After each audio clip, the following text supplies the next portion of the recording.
Sveiki, mėly neringiškiai, aš Matas Lasauskas, jūsų šešėlinis Neringos meras.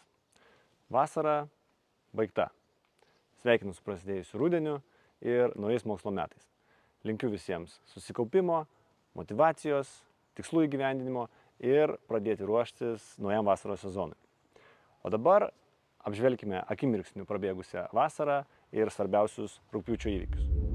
Vasara tikrai buvo nebloga. Poilsiautojų lankomumas Liepos antroje pusėje ir rugpjūčio mėnesį taip pat buvo didelis. Daugiau žmonių neįprastai buvo ir antroje rugpjūčio pusėje. O pagrindinė to priežastis – geras oras.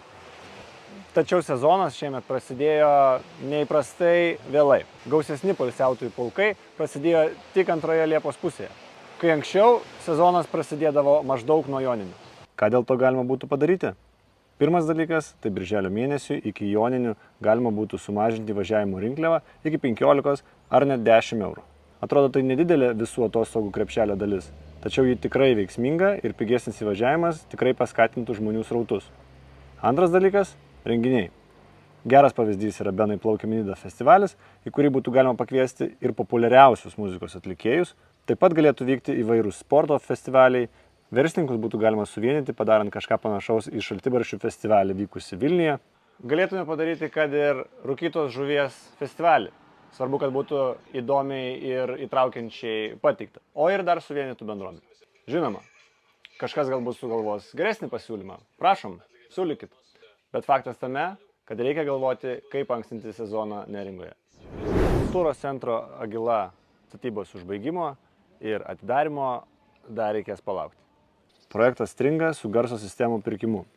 Dar balandžio mėnesį, atėjus laikui organizuoti viešai garso įrangos pirkimą, buvo nuspręsta, kad techninėme projekte numatyta įranga, kainuojanti 2 milijonus eurų, yra per brangi ir nuo to laiko pradėta ieškoti alternatyvų.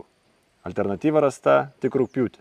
Tai yra po 5 mėnesių ir tik dabar bus pradedamas organizuoti viešasis pirkimas įrangai, kuris truks mažiausiai pusę metų. Ir tai geriausiu atveju, jeigu nebus jokių skundų. Ar buvo galima išvengti šio laiko praradimo?